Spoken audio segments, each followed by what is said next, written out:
বারিক বিশ্বাস হচ্ছে টুলু মণ্ডলের বেআই। সব চোরে চোরে মাসুদ ভাই, এগুলো সবাই জানতো, আমরাও জানতাম, কেউ হাত দেয়নি। সব নেতারা সুবিধা নিয়েছে। আমাদের সরকার এসছে, সমস্ত দুর্নীতি চোরাচালান সবকিছুর হিসাব হবে, তদন্ত হবে, সবে শুরু হয়েছে। অনেক বড় বড় রাঘব বোয়াল এখনো আছে, জলের মধ্যে ঘাই মারছে, সবকে ধরা। টুলু বিশ্বাসের মেয়ের সঙ্গে বারিক বিশ্বাসের ছেলের বিয়ে হয়েছে, টুলু মণ্ডল। কি বলবেন? সেটা বারিক বিশ্বাসের বাড়ি বসিয়া কে কার সঙ্গে বিয়ে দেবে সেটা আমি বলতে পারি না। সেই যে অপরাধ করে তার সাজা হয়। তাহলে কি সীমান্ত এলাকায় পাচার চক্করে এই যে এত বিপুল পরিমাণে টাকা রয়েছে, নাম জড়িয়েছে সোনা, তাহলে কি বারিক বিশ্বাসও এই চক্করের সঙ্গে জড়িত? বা সে তো ভবিষ্যৎ, তাকে সিবিআইও ডেকেছিল একসময়।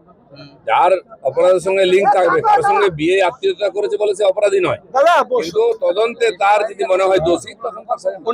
অভিযোগ আছে একজন দুটো এক দম্পতি তারা বাংলাদেশি পরিচয় এক মহিলাকে তারা বাংলাদেশ পাঠিয়ে দেওয়া হয়েছে মুম্বাই থেকে। তারা 20 বছর সেখানে বসবাস করছে, কি বলবেন? 50 বছর বসবাস করলে অবৈধভাবে কেউ থাকলে সেটা হবে না।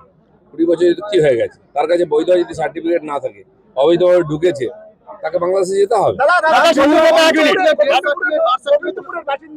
তার সমস্ত সার্টিফিকেট আছে, সবকিছু আছে, আই কার্ড আছে, তার বাবার মায়ের সবার বলেছে। তারপরও মুম্বাই পুলিশ তাকে ধরে বাংলাদেশে পাঠিয়ে দিয়েছে, কি বলবেন?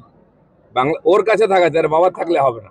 সেই যদি ঠিকঠাক সার্টিফিকেট দেয় কাউকে, কোনো বৈধ নাগরিককে ভারত থেকে বাংলাদেশে পাঠাতে পারবে। দুই কেন্দ্রীয় তৃণমূলে সৌগত রায় এবং শত্রুঘ্ন সিনহার সঙ্গে দেখা গেছে, যে সঙ্গে একসঙ্গে উনি খাওয়া দাওয়া করছেন, কি বলবেন? তাহলে কি আবার খাওয়া দাওয়া করছে? সৌগত রায় এবং শত্রুঘ্ন সিনহা একই টেবিলে দেখা গেছে, দুজন তো একই পার্টির এমপি, খাওয়া দাওয়া করবে না? খাওয়া দাওয়া করতে একই, দুজনে তো টিএমসির এমপি, তো দুজনে ঘাস জেপি নাড্ডা জেপি নাড্ডার সঙ্গে দেখা গেছে। বিজেপি আমার সঙ্গে আড্ডা মারতো, কল্যাণ ব্যানার্জি থেকে সবাই, সংসদের সবাই সাংসদ, আড্ডা গল্প সবই চলে ভিতরে, বাইরে পার্টি হয়। সেই জন্য দেখা করা, একসঙ্গে চা খাওয়া, গল্প করা, এর মধ্যে কোনো অপরাধ নেই। বিজেপিতে যোগ দিচ্ছে সেটা ওরা বলতে পারে। টুলু মণ্ডলের ব্যাপক পরিমাণে সম্পত্তি দেখা যাচ্ছে, তিনি যে ডিসিআর জাল করতেন, অনেক কিছুই করতেন, সবই তো তদন্ত শুরু হয়েছে।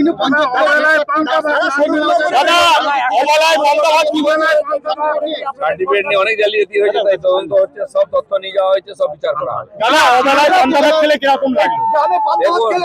পঞ্চায়েতের লোকেরা পান্তা ভাত খায়, সারা বাংলার লোকেরা খায়, আর আমাদের পশ্চিমবাংলার ভাতের চেয়ে পান্তা বেশি পৌষ্টিক। কেন আমরা পঞ্চায়েতে পান্তা ভাত দিয়ে শুরু করছি। পঞ্চায়েতে যারা পরিশ্রম করেন, মাটি কাটেন, জিরামজির সঙ্গে কাজ করেন, গ্রাম উন্নয়নে, তারা পান্তা ভাতই খান। আমি মন্ত্রী হিসেবে আজকে তাদের সঙ্গে বসে পান্তা খাই। কিরকম লাগলো দাদা? দারুন দারুন দারুন। পান্তার সঙ্গে ছিল কলমি শাক, তারপরে আলু মাখা, তারপরে ছিল কাঁচা লঙ্কা, নুন, লেবু, মাছের ভাজা, আর সব কি কি ছিল সব পৌঁছে নেওয়া। অসাধারণ অভিজ্ঞতা দাদা, দারুন দারুন।